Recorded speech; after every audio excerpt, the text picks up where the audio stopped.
knows. We are live with episode 3 of Closest to the Win, and we have a heck of a show for you guys tonight. Of course, Closest to the Win is a Hammercast Network program, and we're very excited to be on that network and very excited to have this show. And tonight's show, we're going to talk about a lot of things. We're going to talk about, briefly, a couple of the big winners from last week. We're going to go into our new guest and talk about a new show. We're going to talk about this week's tournament, the Genesis at Riviera Country Club. Huge stacked field. Then we're going to go into the model in the top 10.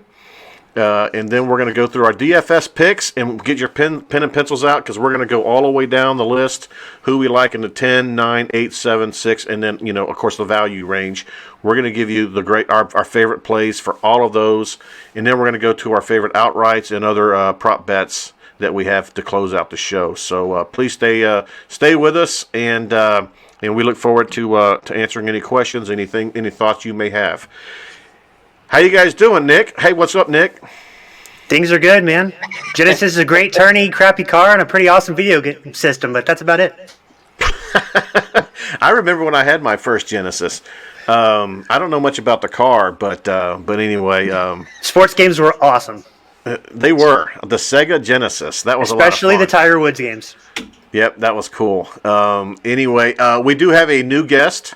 Actually, he's probably going to be a full-time member of this show and a member of a brand new show called From the Tips on Thursday night. He is former PGA pro Drew Ward, also known as Detroit Dave. How you doing, Drew? Welcome to the show. Gentlemen, good evening. Excited to talk some golf. Excited to be a part of this. I'm just amped up. I'm ready to get going, and I appreciate you guys having me. Well, we got tired of you in the chat. We said, let's get this guy on the damn show. Listen, if I can find an excuse to talk golf to anybody but myself, I am 100% in on that. So I'm ready to ride. It's going to be fun. Well, we look forward to you bringing the heat and putting us in our place when it comes to this stuff. I know you probably watch a lot more golf than the average person because you're so involved with it. It's part of your life. Ask my wife. It's troublesome on the weekends. Well, at least not for the next few with all the snow on the ground. But anyway, hey, let's briefly, I'm not going to go into, everybody already knows what happened to Pebble. By the way, guys, one of the things we're also going to do is we're going to do a real brief 10 to 15, 20-minute show at the most on Sunday evenings. We're going to recap what we saw and then preview what we're going to do the following week. And so expect to see the three of us and possibly another one or two in and out and do that Sunday night quick show. It's probably going to be around 6 or 7. We'll let you guys know in plenty of time. But last week, once again, we pulled another winner out on our outright picks. That's 3 out of 4. Cha-ching. Plus, if you go back to last year when we were still getting warmed up with this whole model that Nick has been working on, Guru's been working on for so long, we actually hit a few last year leading into this. So it's pretty exciting. The model is continuing to perform very well for us. And if you're listening on YouTube, if you're watching us on YouTube, you're going to be able to do this tonight. Tonight, I want you, while you're watching, put in the comments who's going to win this week. And whoever wins, whoever put that person's name in first is going to win a really cool prize. Ryan Henson last week entered Daniel Berger. He won, and he has a really cool autograph picture of Daniel Berger being sent to him next week. And so congratulations, Ryan. I hope you're watching and listening. It's confusing. Dave's my middle name. Detroit Drew's gone. Don't ask Dave. Right. We're gonna work on this guy. But anyway, Ryan Henson, congratulations. We also had a big winner, Kenneth Smith, also known as Hammerconda. He played some of our outrights, and also some of our other plays that we had. We had Doug Gim really high. He played him in the top 40, won big. As a matter of fact, he won over $2,100 last weekend playing our model. And so, of course, all of us hit, and it was a lot of fun. 3 out of 4, guys. 3 out of 4. And you know what's really funny is we really could have been 4 out of 4 if Hovland and Reed, because we had the runner-up on that tournament. And so... Close. But it only counts in hand grenades and horseshoes. So That's what they say. that's true. That's true. That's true. Anyway, obviously Riviera Country Club. It's a long course. You want to talk a little about the course? What are you thinking there, Nick? correlation is going to depend a lot on really what you believe. I'm a big believer that the success here is going to be dependent on how you adapt to the rough, the fairway, and how you like the greens. The Masters is a pretty good comp. So folks that have had pretty good success there have actually done pretty well here, and folks that have done here have done well there. And then it kind of carries that to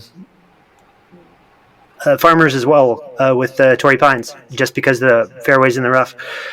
And, you know, it's a long course. You just don't really want to screw up. You want to take advantage of the things that are given to you when they're given to you. You know, the long par fours and the par fives. And when you find some trouble, you're going to find some trouble. You just want to get out of it as quick as you can and just accept the fact that a par is actually sometimes a pretty good score. Or, you know, even if you can skate with a bogey, you know, you're actually ahead of the curve. Yeah, I agree. Some of the metrics that I was looking at as I was doing my work, waiting on your work, I was looking at. I kind of did my own thing as we're going to go through the DFS stuff. I really like the long hitter because I don't think the long hitter is going to be as penalized this year on this course. You know, they can bomb it, and because the rough is not all that rough, and so it's not too bad. I also love the scrambling. Strokes gain. I like the putting, and I also, like you, I like to dig into eagles and birdies, and those are some of the things that I really dove into myself. And so, what was really encouraging, what made me really happy, is when your model came out. A lot of the things that I came up with were in line with what you came up with. Not at your detail, but just enough to validate where I'm thinking. It's one of those tourneys where it's pretty straightforward. I mean, it just kind of makes some sense. It's not one of those where, you know, you could go to the left and come up with a different set, or go to the right and come up with a different set. I mean, I think most of us are kind of down the middle.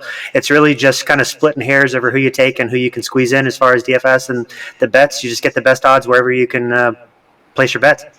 Let's go to the pro. Hey, Drew, what are you thinking about this course? And what are some of the things that you're looking for these golfers to be able to be great at? I love Riv. Riviera is one of my top 3 tournaments outside of majors that we play. The field's stacked.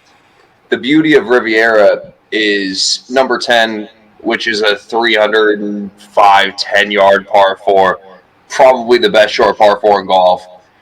Nice. The way that 10 opens up, the way that 1 opens up with a 510-yard down the hill par 4, it just brings a lot of electricity. If you look at the past winners of this golf tournament, yes, it seems to be distance. I mean, you see Bubba Watson has been successful here because this kind of fits his eye. This is a golf course where you have to be able to work the ball left to right, right to left, and Bubba does well at that. But yeah, you look at the past winners. You of course think that distance is going to be important this week because it is playing 7,320 some yards, I believe, par 71. So yeah, 7,300. Yeah, and think of that being the fact that we just mentioned a 500-yard par 5 and a 300-yard par 4. There's a lot of chunk holes out there, so I certainly think a distance as well. Or distance is super important here, but this golf tournament, this field, this is fun. This is golf in Hollywood. This is as good as it gets. This field kind of reminds me of a junior major. It's almost like the PGA or the Tour champ. You know, it's just so loaded. It's top heavy. It's really top heavy. This is a really, really, really tough type of field to pull a winner out. And so we've already got guys in here saying lock and load DJ. And you know what? He's good. He's definitely going to be in some of my lineups. The guy is just balls, man. And he can do it all. I can't bet him outright because the numbers his numbers too damn high. It's too high. Yeah, but I love him in DFS. But anyway, all right, let's go into it, man. Nick, the model's out. It's going to be published tomorrow. So everybody will have time to get the profile of a contender, which I'm telling you guys, if you have not, go back and look at last week's and look at the week before. Go to hammercast.com, pull Profile of a Contender. That is the article that Nick puts out every week, and he really drills down. Okay, get that article and read it, and it'll blow your mind. And attached to that article is the model. We're actually giving you the whole model, the whole spreadsheet to look at and see see how we do it. That is really, really cool stuff. And I'm going to go ahead and let Nick, we've got the top 10 listed below here on the scroll, but I'm going to let Nick kind of spend just a couple of minutes and kind of go through each of them and why he's got them ranked where he does. The guru himself. The guru. I'm going to start calling him Guru and you Pro. All right, Works. to the guru. I'll take it. I've got it up if you want to share my screen, kind sir. There we go. Attaboy. All right. So DJ's up top. He's pretty convincing across the board. He's the only guy in the entire model that is in the top 10% of every single category I've got, or at least the major ones. And that actually worked pretty well last week with Berger. And so here's hoping maybe it'll work again.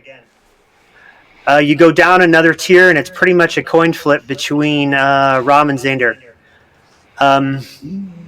Xander's pretty much in form. I mean, they both have decent marks here. It's sort of a, take your pick, whoever you like.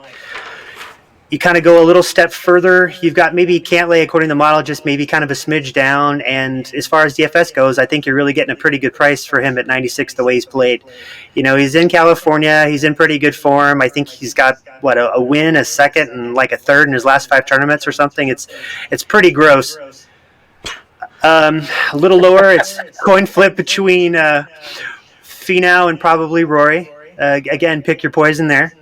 And then smidge further down, you're looking at kind of a 3-way coin flip as far as the top 10 goes between Bryson, JT, and Tringale. And then coming in at number 10, you've got Carlos Ortiz. How cool is it that we're actually mentioning once again Tringale between Justin Thomas and Bryson? And in our top 10. But you know what? He keeps making cuts. He keeps playing very well, and it's bold. There's not a lot of guys that are coming out there with him in their top 10 every week, but the model likes him, and so but the fact that we also have Carlos Ortiz in there, I love that. They both bring a lot of things to the table, and they're on the higher end of things. I mean, there's not really one giant, oh my God, this is fantastic, you have to play, but when you're in the upper echelon, you're going to surpass the field overall when you kind of look at it as a group. But we'll dive into little particulars later when we kind of start diving down by salary tiers, because I'm sure they'll come up again from 1, 2, or maybe all 3 of us. Yeah. What are your thoughts on that top 10 overall there, Pro? I listen, it's easy to say we're talking DJ here. Tringale is the interesting play, and you continue to kind of think week in and week out, this is kind of a questionable play, but he continues to cash. So it's hard to go against the guy. The model speaks for itself. I'm not fading him this week, certainly. Right. I tell you what, and the guys in 619. By the way, I know these guys; they're really cool guys. The guys in 619 just posted. Tringale's been a clutch play for cash this season. You know what? He's money in cash, and so, but his price is creeping up a little bit, but it's still wonderful to be able to get a 7K player in the top 10 in our rankings, and when we got not one but 2 of them.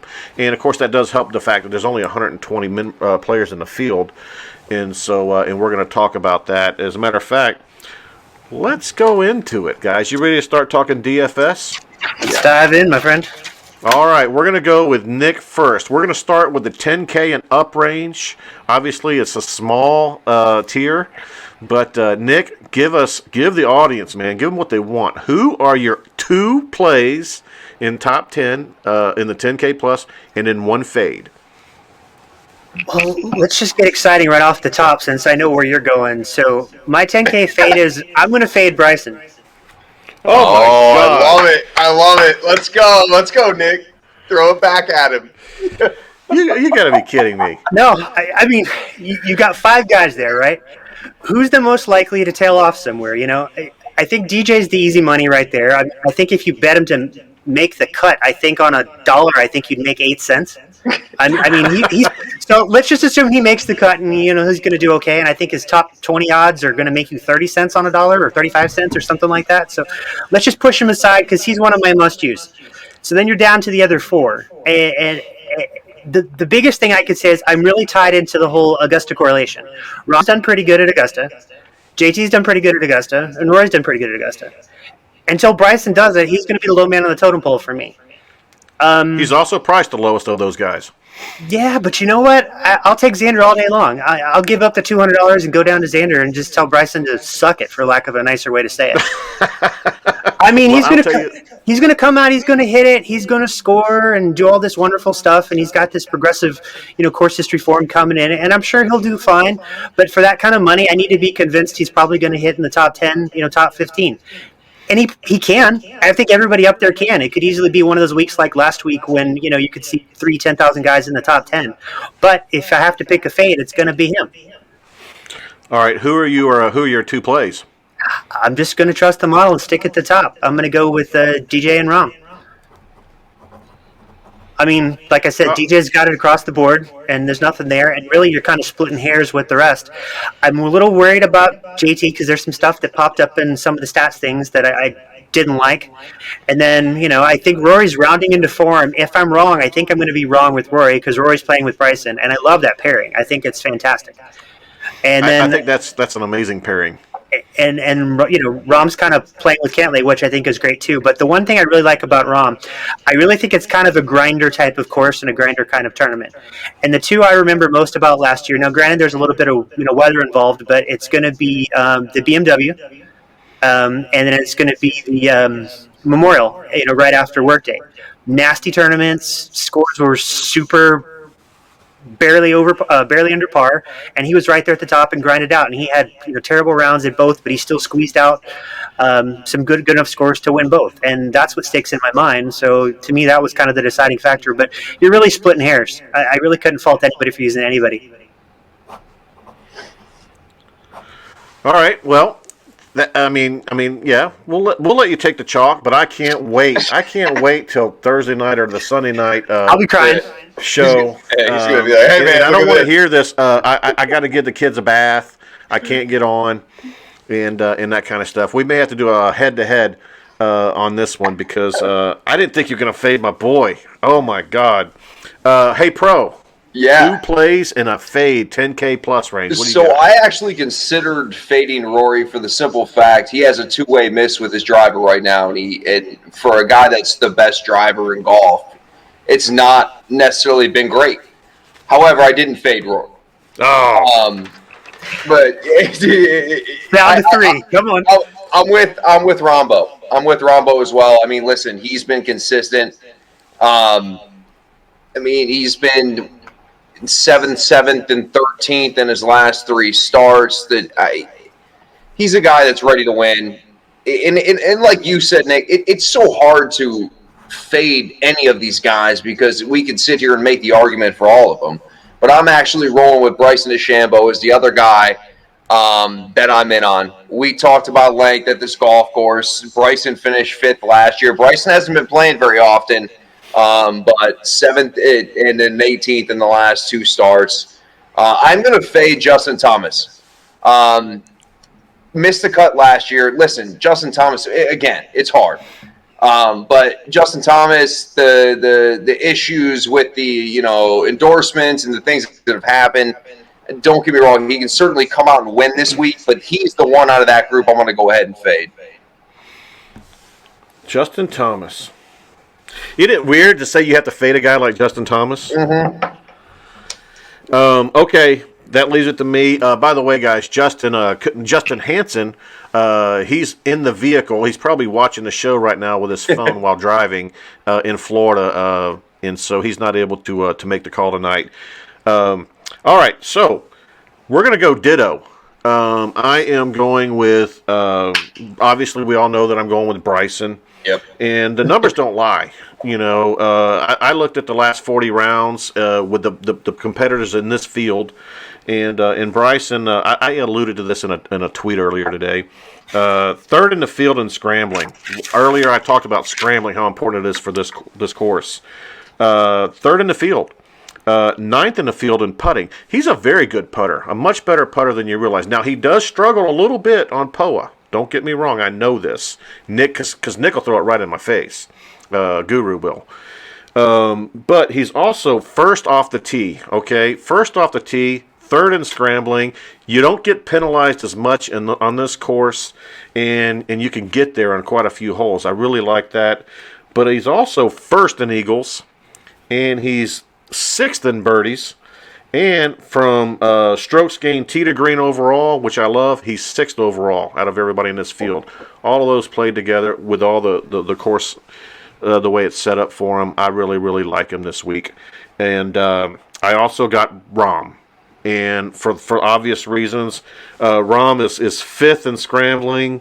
He's 28th in putting, but he's seventh off the tee, eighth in eagles, 10th in birdies. He's third tee to green. Statistics-wise, he should be the best player in golf. Based off of, I mean, he's chalk. He's that good. He is that good. If he can get the flat stick working pretty good this weekend, he's going to be tough to beat.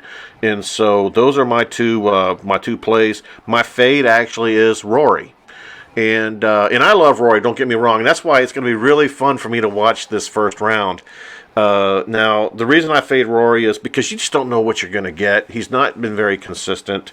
He's 37th in scrambling out of the field. 37th, okay? He's 92nd in putting again in this field in his last 40 rounds. And now he is fourth off the tee, which is really, really good. But until I see that consistency, he's just too high for me. He's too expensive for me to play when I can play $400 less and play a Bryson or something like that. I could heck, John Rahm. What's the difference between Rahm and Rory? Rahm $100. is 10-4. Yeah, Rahm $100. is cheaper than Rory. Rory is more expensive than Rahm, and so to me, he's my fade. He's an easy fade. And Bryson will make sure to tell you, that he has calculations for the greens. The guy is the most over-the-top, out-of-control guy on tour, but he believes in what he's doing, and we'll sit back and laugh and see what happens. He's kind of a weird dude, man, and I'm not a huge fan, but I just like what I see this week, and so everybody knows I'm on him. And so, all right, let's go to 9K. This is, ultimately, this is where we get paid, 9, 8, and 7K. Actually, 7K is where we really get paid. But 9K, Nick, Guru, what do you got? I'm pretty chalky, I'm not going to lie. So I've got Xander and Finau. The only, and I'll tease this now, the only outright I've placed right now is on Xander. That's the only thing I've got working officially. I've got some others I'm interested in, but that's the only bet I placed, and I placed it early. The coolest thing about Xander, so the last 24 rounds, he's 18th off the tee, 21st in approach, 11th around the green, and 2nd in putting. So his all-around game is there. He's just going to win. If it's not now, it's going to be in the next couple of weeks probably, but I'll take a shot at a tough course. He fits that whole, grinder thing as well. He still may have that one-off round, but, I still think he can get it done. And, he's a California boy, which is good. And he's got some pretty impressive numbers on POA, too. He's about 0.6 of a stroke on POA, which is pretty good compared to the rest of the field. And then I'm going to go with Tony Finau. I'm going to keep riding that California train and that gonna win sooner or later. Had him a couple weeks ago. I'm going to try again. I mean, he's long, he putts well. I mean, last 24, just to kind of go with the theme, he's 24th off the tee, 20th in approach, 27th around the green, and 25th in putting. Last 3 years here, he's 2nd, 15th, and 51st. He's maybe just a smidge behind Xander, but if I'm going to pick two, without picking the obvious, can't lay chalk, it's going to be those two. And the fade for me was Brooks. Got it. Brooks. What do you not like about Brooks this week? Everything. Coming off a win, but he took a week off. Yeah, I mean, he doesn't normally play out west, and I think he's really just using this to get ready for the U.S. Open. He wants his POA reps, and he's going to get them because once you get back east, they're not going to be there. I'm not a big fan of people just suddenly playing a tournament out of the blue. I mean, you look back at the last 10 years, I think he's played it once. And that just doesn't work for me. I get it if you take a year off, or you can't make the cut, or you don't qualify, or something like that. But no, damn well he qualified a couple of times along the way. I mean, I don't have the information in front of me, but if he wanted to have been out here before, he would have been out here before. I got you, man. I got you. Hey, I do want to address one comment we got from All Falcon Day. Rory is a top 25 machine. Not sure how you can say he hasn't been consistent. When I say he is a top 25 machine, but he's priced at a top 10 machine. Backdoor top 10 machine. Yeah, that's my difference. When you're at 10.5 and you're the third highest guy on the field, when was the last time? You know what I'm saying? I want guys at that price range to be guys that are consistently top 5, top 10, and winning a few. It's been a year since Rory's won a tournament, and so it hasn't been for all these other guys. So that's why I say not consistent for that price point. I apologize. He's still a machine. He's still an amazing player, and I love him. And he could go out and win the damn thing. But for my money, that's my justification. Okay, Pro, what do you got? 9K. Yeah, I mean, listen, we all want Tony Finau to win. I don't think this is this week. I cannot agree with Nick Moore about Xander Schauffele. Give me Xander Schauffele to the moon this week. I'm all about it. 2 straight top 2s. He's going to get it done. His ball striking's been incredible here. I mean, he finished 23rd last year. Also, Colin Morikawa, a guy that not many people are talking about for the simple fact he hasn't played a lot. I just love the kid's irons game. He can hit the ball plenty far enough to compete here at Riv. I'm liking him. He's at the 9,500. Xander's at 9,900. The one I'm fading is actually Hideki Matsuyama, and it's nothing more than how the hell am I supposed to trust Hideki Matsuyama? He has been all over the earth, and I will not put any dollar towards him and whatever the hell he's up to. I can't trust him. I'm the same way on Hideki. Trust me, I really am. And so, yeah, that's a good fade for me. He's not in my fade, but I like that fade. Hey, I have a question for you, Drew. Yeah. So I saw a tweet saying that Kyle was working with another putting grip this week. What's your take on that? Is that a good thing, a bad thing? To be honest with you, I've seen guys change putting grips in mid-round. In the middle of a tournament. Golf's so damn finicky to the point where if something works at one point, then you're going to roll with it. I think Colin Morikawa is the best iron player in the game we have now. And you give yourself enough 12 to 15 footers. I mean, you could putt, whatever the hell you want. You're going to make a couple of them. And if his stats weren't great, so I mean, if it helps and gives him a little extra boost, I get it. It's only going to make him that much better. It's worth a shot. And I'm sure his iron stats, what you've run, are as good as they get. I mean, he's been incredible, and there's so many good young guys. I mean, you talk about Xander. I mean, this guy's not old, and golf's in a really good spot. I love it. Yeah, I'm with you on that one. And once again, for me in the 9K range, we are going to be close. We both have Xander.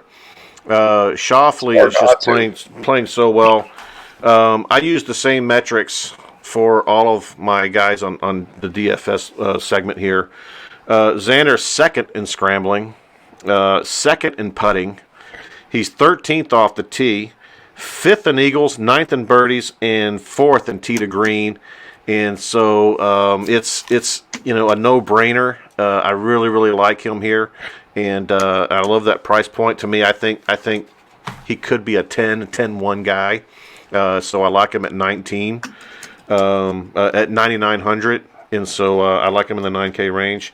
My other 9K play I like is Cantlay, and Cantlay under the same measurements.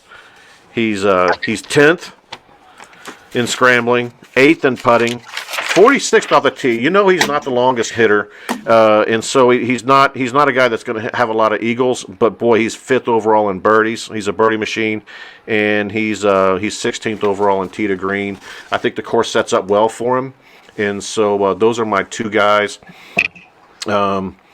So my fade obviously is the guy that I went with last week. Oh, he's pissed. It's a grudge at this point. That's what it sounds like. Yeah, Zalatoris, he hurt me, but that's not the reason I'm fading him. I'm not that short-sighted. That's not it. But the fact is, he's not played this tournament. Okay, this will be his first time playing the tournament. It's also his, he's played a lot, and I mean a lot of golf, and I'm just seeing signs, and as I watched every round last week, I was just like, you know what, this guy is at that price point. I'm not there. And he's worked his way up to a higher price point than he deserves at this point. Right. I mean, he's really good. I mean, when I was going through the numbers, he's got so many good metrics, and I appreciate it. I appreciate what he's done so far. But he's young. I want to see him win one, or at least be in contention on Sunday afternoon. And so I'm going to fade Will Zalator, especially at that price point. And he's smart, to be honest with you. I mean, the man's playing every week, cashing paychecks while he knows his game's in a spot where he can continue to do so. He's like Sung J.M. That man doesn't even have a house. He lives in hotels. Right. In Al Falcon Day, of course, Rory hasn't won in a while. He had 4 top 8 finishes in the last 8 starts. Fair enough. And I don't have it in front of me what those tournaments are. Probably over in Europe. But Guru, when was the last time you won over here? That I don't have in front of me. Oh yeah, it's been a year. It's been a year. It was last year because he was on Kid Watch and everything else, and then COVID hit, and then he pretty much admitted to not picking up a club for a couple months. But I mean, I think he's pretty close. I mean, maybe this is if the Augusta correlation is there, I agree. He can win. Maybe this turns out to be the prep work for Augusta for him, and maybe he finally gets it done this year. Right. And that's fair. And All Falcon Day also says one was U.S. Open. However, that's fine. And you can make this gentleman clearly enjoys Rory McIlroy. At the same time, you've watched these last 5 to 6 tournaments. The dude is nowhere close with the driver. However, he's nowhere dialed in with the wedges as far as distance goes. Yes, he wins. He backdoors top 10s. He backdoors top 25s based off pure talent. But at this point, hard to bet on him. But you know what? All Falcon Day is going to be laughing on the next week's show if Roy comes out there and kicks all our asses, and that's what makes this so great, and that's why we love doing this. Big thing is, there's only 5 guys out there. I don't really think any of us ever really said we hated the guy. We don't. Basically, just picked one that we liked the least, and in your case, it was him. Yeah. Right. Yeah. He's the 3rd most expensive of the guys. I like Bryson better, but I do love Rory, and believe me, I'm a fan. All right, so 8K. 8K, boys. This is where we start. This is where shit starts to get fun. Yep. All right, we're talking about real players. Can I just say that I absolutely hated this 8K range? No did way. You? Oh, right after I said nice things about it. Well, I know why he did, because if you really look down, you have to go all the way down to Adam Scott to the first one. Well, I mean, there's not one dominant, oh my God, you have to play this guy. I mean, there's a lot of good things about each one, but then you could sit there and come up with a couple of negatives about everybody. So then, you have to figure out what's really important and what do you like and who are you going to fade. And a lot of times for me, when I hit ranges like this, I end up kind of skipping around it and coming back, hitting the 10, hitting the 9, and then dealing with the 7 and the 6, and then I'll let the salary space that I have left really determine who I play. But since I'm picking 8s up front in the blind, so let me start with Hovland then. The last 24 for him, 6 off the tee, 36 in approach, 46 around the green, and 28 putting. And, if I really think there's flaws with everybody, and to a certain extent I do, then you're going to bet on pure talent. And he's got 8 top 15s in his last 10 starts.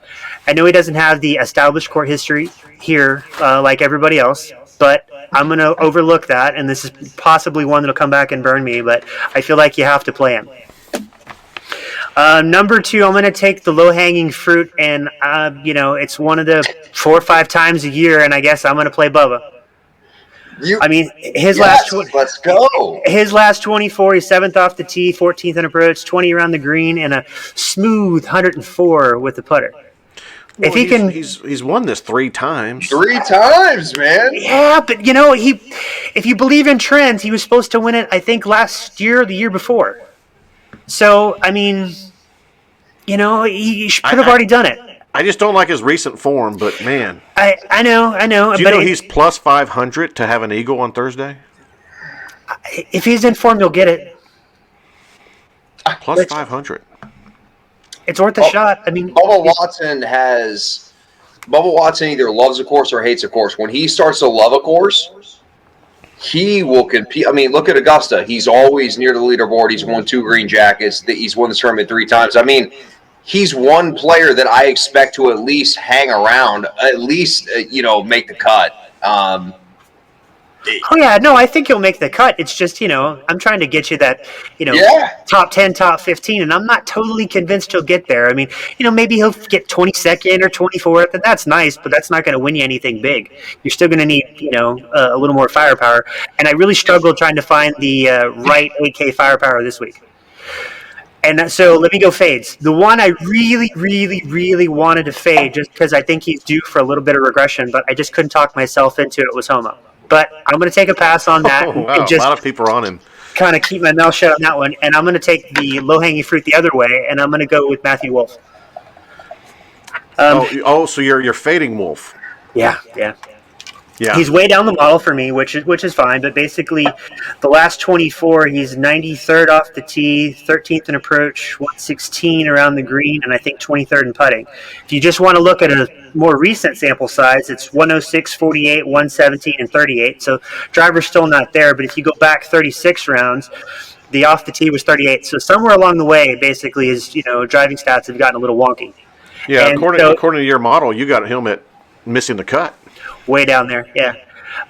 Maybe he will, maybe he won't. But if he gets right with the driver, I think he's going to come back to bite me. But I'll take a shot that is not, just because the other 8,000 guys I got substantially higher up. All right, man. Pro 8K. Hey, what do you got? Him and I are on the same page with Victor Hovland. Chalk, play him. Ball striking, Jesse. I love this kid. His short game isn't even where it's going to get to at this point, and he'll be the first to tell you that. I love him. If you played him in DraftKings, you know that he's a chalk player and typically undervalued. And if you play him in your lineup, he is going to do well. And it's funny you say Max Homa because I'm playing Max Homa as well. Form. That's where I'm at with it. Max Homa. He's been good. He finished last year, I believe he tied for 5th.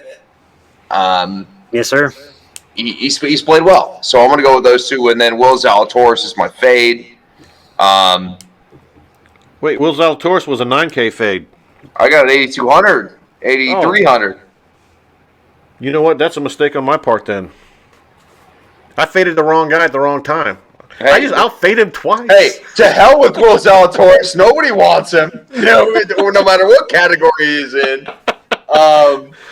But actually another player, now that I'm looking at it, if we're going to talk a different fade that I would make in that category,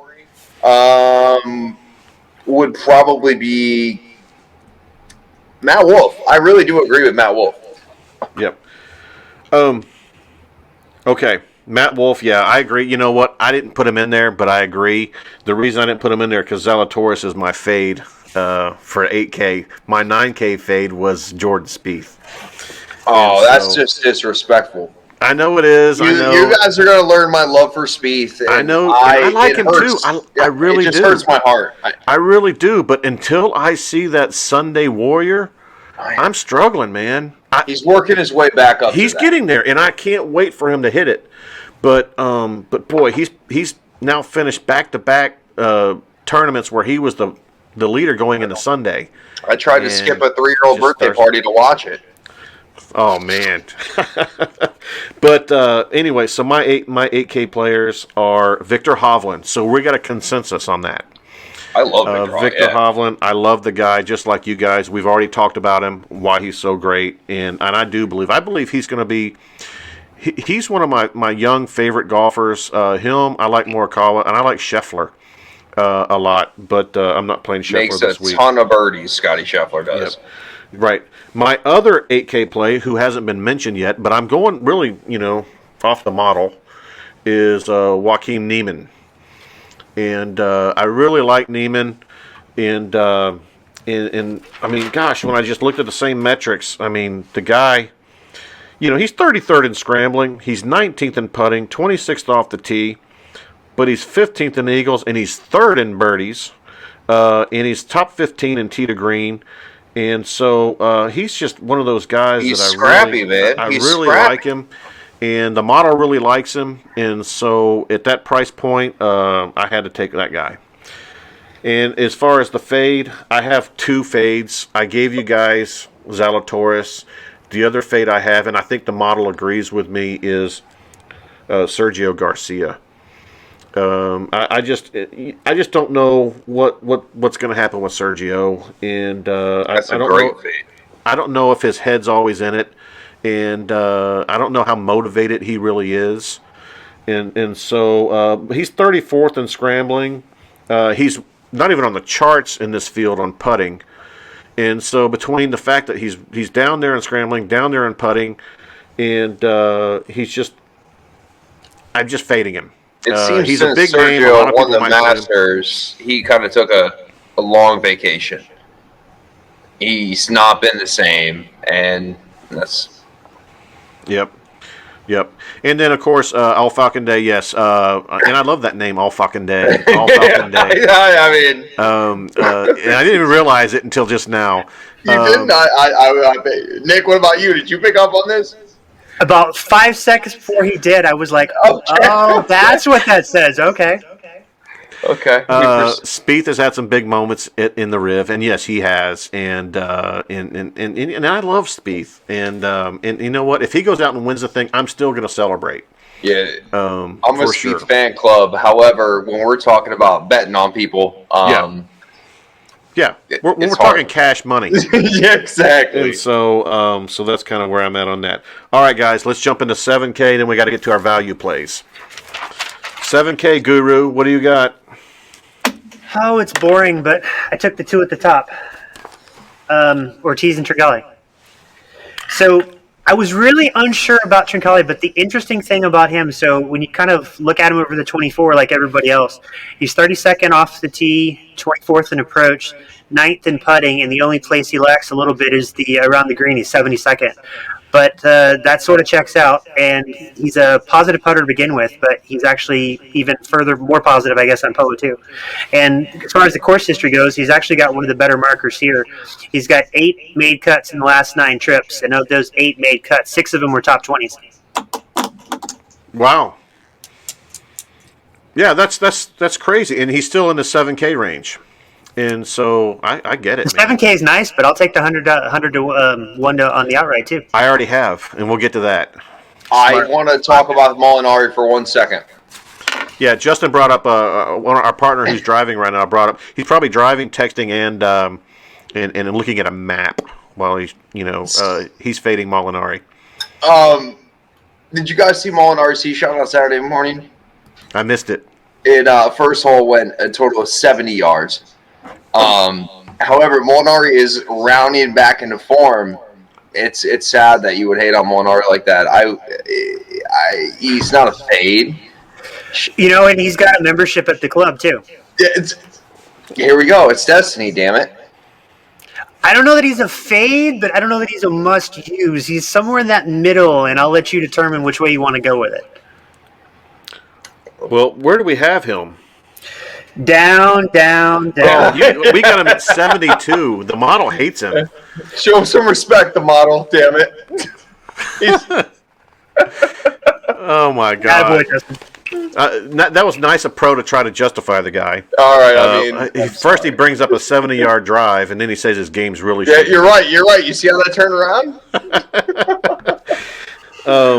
All right, so who's your 7K fade, Guru?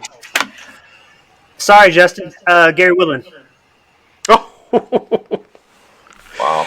I really wanted to go. Justin loves Gary Woodland. I think they have a thing going, man. He loves Gary Woodland. I really wanted to go down to Alex Noren, but that just seemed too easy. just because I think he's the lowest 7K guy we got in the model. But I took the 24 stats just because it's pretty easy. So he's 115th off the tee. He's 59th in approach, 82nd around the green, and 72nd in putting. About the only thing he's got working for him here is the 26th in 2016. But if you assume his game's maybe rounding into form, not really. So the last 12, he's 118th off the tee, 64th in approach, 77th in putting, and 42nd around the green. So his short game is getting better, but everything else still sucks. Nicest way I could say it. Hey, Justin's you're off his Christmas card list, man. Seems that way. You know, and so I think that's pretty cool. Pro 7K, man. Let's hear it. Who are your two guys? Yeah, I actually like Russell Henley at 7,800. He's kind of a burn return kind of guy. He may be good, he may be not. He finished 17th last year. Last three events, a 30th, a MC, and an 11th. He hits the ball far enough. He makes a ton of birdies. He's a guy I like in the 7,000 range. I'm going to go with Abraham Answer. Form has been okay. I just love the way the guy wedges it and works around the greens, always hits fairways. And I can't agree with the guru himself enough. Gary Woodland's my fade. And it's simply, here's the deal. I mean, Gary Woodland got sick. He lost a bunch of weight. His game just hasn't been the same. It's tough. It sucks because Gary Woodland is a player I love. He seems like a fantastic person, but he lost a ton of weight, and it's just made a big difference in his game. Yeah, his short game might be better, but he has a lot of things to fix. Yeah. He's my fade. Right. I like it. My 7K, I talked about it in a tweet the other day because when we got the first little nugget from Guru as he was grinding away, Siwoo Kim, and the model likes him. As a matter of fact, the model has Siwoo 12th now, 12th overall, and last time that we had Siwoo at almost 100 to 1, he won the thing. He was one of our outright winners. Out of this field, in the last 40 rounds, Siwoo Kim is number 1 in the field in scrambling, which is what I really like for this tournament. He's also, he's 40th off the tee, but he's my guy for that price point. What is his price point here? 7,700 bucks. He's also 100 to 1, and I love that. So the mere fact that I've got a guy we got ranked in our top 12 at 100 to 1 and 7,700 bucks, yeah, he's going to be in a lot of my DFS lineups. Here we go. We got absolutely Siwoo pops on the model. If he can putt this week, he can easily be top 10. We agree. And so hey, that's Ryan Hansen right there, by the way. Oh, that's Ryan? Oh, that is. Hey, Ryan, did you catch the earlier part of the show? Congratulations on picking Berger last week. Don't forget, everybody watching the show, pick who you think is going to win, and you'll be getting something if you pick the right guy, and you're the first one to pick the right guy. Ryan, you do have a really cool 8x10 autographed Daniel Berger photograph heading your way next week. So, anyway, congratulations on that. My other 7K player is Tringali. You can't. I mean, we got him in the top 10. How am I not going to put a 7K player in the top 10 in my my plays rankings? And so I 100% believe in Tringali for all the right reasons. The way he's playing right now, it wouldn't shock me if he pulled out another top 10 or even a top 5. The way he's playing. My fade for the 7K range is Francisco Molinari as well. And so I'm not a believer in him. I think he started turning his game around, but then he just... once again, I'm one of those guys, and you're going to figure this out. Until I see it a little bit more consistently, I'm not too quick to jump onto to a trend. I hope Spieth is for real, but Molinari, I don't think he's for real anymore, and so I'm fading him. That's fair. So that brings us to our 6K range and our what we just call our value plays, and this is going to be interesting because I am going to bring up the fact that our highest ranked 6K player is none other than Jim Furyk, and he's not even in the top half. He's at $6,400. Jimbo. And so, Guru, do you want to go ahead and talk about some of your favorite 6K or value plays and why? Sure. I was on Furyk last week, and so I'm on him again. A lot of the things that showed up well last week will show up again this week. But, he scrambles really well. He putts a little better on POA. He doesn't really make too many mistakes, but he's able to recover pretty quick. And since I keep using that 24-round metric, so he's 22nd in approach. He's 77th off the tee, but, he's 51 or 52, so I get it. But that's still kind of middle of the road. He's 69th around the green and 71st in putting. He's a positive POA putter, which is great, and he's he's a positive putter to begin with, but he's even got better mojo on POA. But he's top 10% of the field in course history, and then he's top 20% as far as the comps and the average DraftKings scoring. I don't know that he'll get substantially better than that top 35, top 40, but I think that's a pretty solid floor for him. And, if he can get higher, fantastic. I wouldn't turn it down. The last 4 years, he's pretty much alternated miscuts in top 35, top 40s. And so this should be one of those top 35, top 40 years. And, the extra $500 in savings, by taking a 6,400 guy should allow you to go up and get somebody if you favor JT or Rahm or somebody like that versus, Bryson or Xander or whatnot. Yeah, and I'm glad you brought that up because this truly does look like a week where you can really go with a stars and scrubs lineup with some of these value plays in the low sevens and sixes, and get. I've actually got a lineup out there where I've got 4 of our top 10, and it's not pretty down on the bottom, but. The last 2 years in the optimal lineup, there was a flat $6,000 golfer in there. It doesn't have to be. You just need 2 big cuts. 3 for 3, but you Right. could go really low again and luck out. Right, and to Pro's point, man, all I want with my value plays is to make the cut. Yep. That's all I want. And so don't be afraid to play those guys, especially when we got them ranked. Furyk's right there at 34th. And you get a guy ranked at 34th at $6,400, stone cold minimum. Now the funny thing is Justin Hansen, who's probably watching us, that's his fade. He's got a fade of Furyk in the 6K range, and so it'll be fun to rip on him next week when he's wrong. When he's wrong. Yeah, when he's wrong. And so what are some other value plays you like, Guru, and then we'll go to Pro? I'm going back to Martin Laird. Worked okay for us a couple weeks ago, so I'm going to go right back. He's got 3 top 12s at the course the last 5 years, which works for me a little bit since I believe it's kind of a combination course history course. It'd be good. He's 56th off the tee, 75th in approach, 32nd around the greens, and 67th in putting. So, again, get that top 40, and, he should pay it off.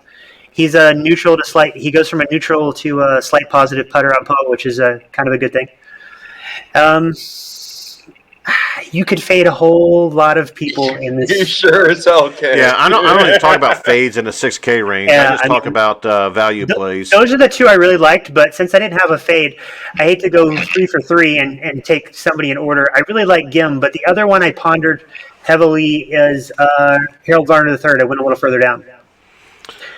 Yep, I like that too. Pro, you got any 6K guys you really like? Yeah, I mean, Matthew Naismith. form. Yeah. Right? Been playing well.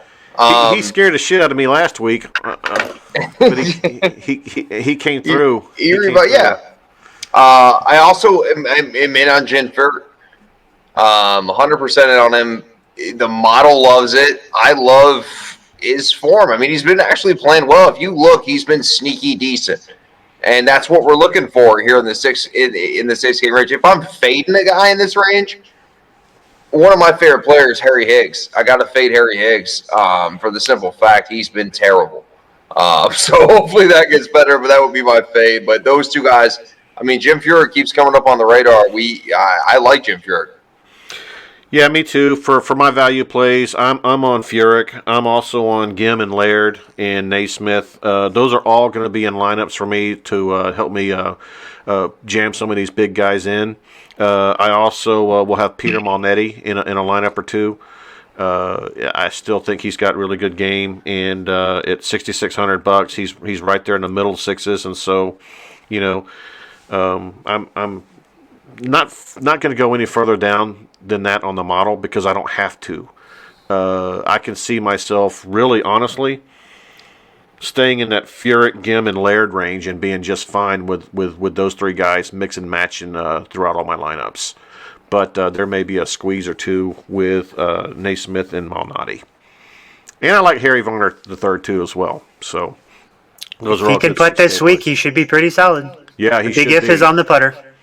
Yeah, and at $6,700, you know what? You gotta get something going with him.